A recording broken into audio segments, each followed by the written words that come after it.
Well, I don't know. You know, usually at the Supreme Court, I get 15 minutes as an intervener, 45 minutes as a respondent, and an hour as an appellant. I have 5 minutes to explain to you the Bank of Canada lawsuit. If you don't know about it, you're not going to get an explanation from me, okay?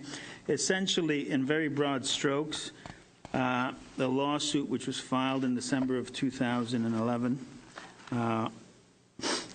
is a constitutional challenge to the Bank of Canada and the Minister of Finance in refusing to give interest-free loans to the federal and provincial governments, which was the central reason the bank was set up initially in 1937. That was the reason the bank was set up. So these loans could be given to the federal and provincial, and at the time directly to municipal governments, for up to a maximum of 1/3 of their annual budget, so long as that 1/3 was paid back the next year, which, if you look at the numbers, is easier to do. And so this is how historically we paid our World War II debt. We paid for the Trans-Canada Highway, we paid for the St. Lawrence Seaway, and we paid for the explosion of the building of universities in the 60s and 70s across the country. So that is the first, in a broad stroke, challenge to compel the two levels of government to request and to rekindle the primary purpose that the Bank of Canada was set up to do. And it's couched in a lot of different constitutional challenges. Also challenged is the joining of Canada to the Bank of International Settlements, and everything you heard from Ellen Brown there is pleaded in our case, the history of it, in terms of our being linked with the BIS, the IMF, and all the other foreign private bankers who actually give our public bank, the only public bank in the G20, its marching orders. The minutes and the minutes of the meetings that our bank governor has with these other bankers, even though he reports to the Minister of Finance and Parliament, he claims are held secret and we're not allowed to know the content of those meetings. That's also being constitutionally challenged here. We're challenging the government for relinquishing and advocating its constitutional duty to govern under various provisions of the Constitution Act.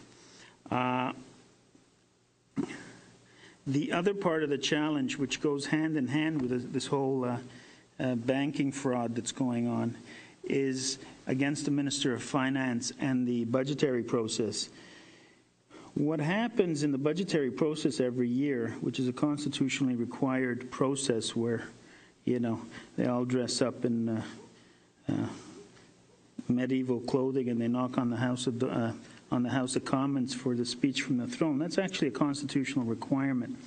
Since 1215 in the Magna Carta, because only Parliament can impose taxes, Parliament will not impose taxes, cannot impose taxes before the government tells the House of Commons how it plans to spend that money in the next session.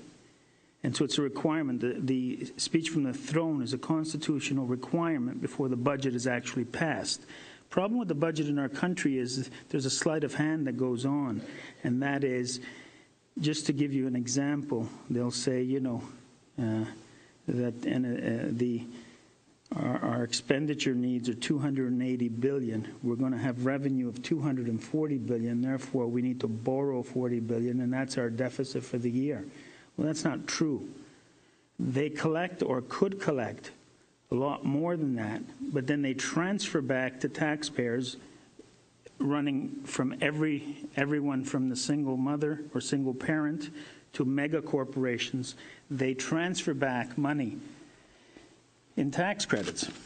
And then they say, we have $240 billion, we need to spend $280. And why is that significant? That's significant because if they're collecting $400 billion, the MP should know that, because then they can have an intelligent, if they're capable, I don't know, maybe half of them couldn't do it, but if they could have an intelligent debate on whether or not they want to run a $40 billion deficit or shave the tax credits and run a balanced budget. And so that's a very nasty sleight of hand that's going on with our budgetary process, which we say is unconstitutional. Now, it's coincidence. I don't know if it's coincidence, that since 1974, when the last interest-free loans were made to the governments to meet their budgetary needs, every time we've run a deficit, it's been very close. It's been very close to the interest payments on our debt. So usually, if you look at a budget, usually the deficit that's run in deficit years is to finance the interest on the accumulated debt from deficit to deficit. It's like the old opium wars in China. We've been forced on an interest addiction from the banks. Now, the reason they say that they don't want to make interest-free loans from the Bank of Canada is they claim, Minister of Finance perpetually claims that there'll be an inflationary pressure, which is a metric ton of horseshit, because the Bank of Canada, and especially the Federal Reserve in the last few years, the Federal Reserve has been given interest-free loans to the private banks. Our primary lending rate is 0.75% as of this week. So the private banks get their money from the Bank of Canada at less than 1%, and they lend it back to our government at 3.5%, and we pay the bill.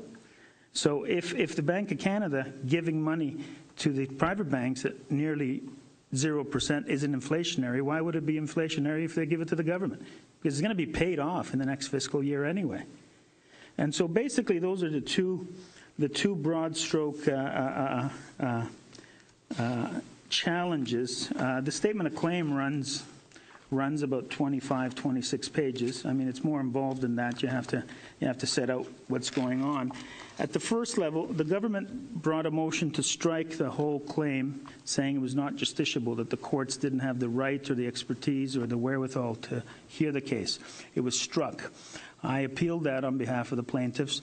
I was successful at the second level, where the court said, well, we had nominally sued for $1 for every Canadian on a class action. The court said, forget about the tort and the damages, but you can pursue the constitutional declaratory relief with respect to how they're managing the bank and with respect to the budgetary process. The government has appealed that. I've partially appealed part of the order. What the judge says, I'm going to strike these portions, but not these portions, but redraft the whole statement of claim. I don't want to redraft the whole statement of claim because I don't want to go for another round of a motion to strike. I'd rather proceed on the constitutional relief. So on Monday, we're before 3 judges of the Federal Court of Appeal to determine how much of this, if any of the case, is to go forward, because the government has appealed the order that the constitutional relief can go forward.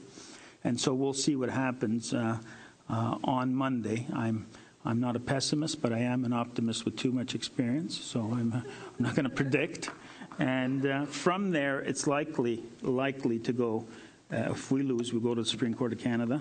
You need permission. If the government loses, I know very well that they're going to seek permission from the Supreme Court. So it'll have to go to the Supreme Court of Canada to decide whether the case actually proceeds, and if so, to what extent. So this is why cases don't get litigated in Canada. We're going to the Supreme Court in order to determine whether or not my clients can proceed in court. And this is very typical of all government cases that I do.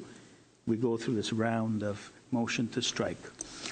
All right, so that's in a nutshell the case, and I always make my presentations brief because I find it more beneficial. If people have questions on it, I'm happy to answer it.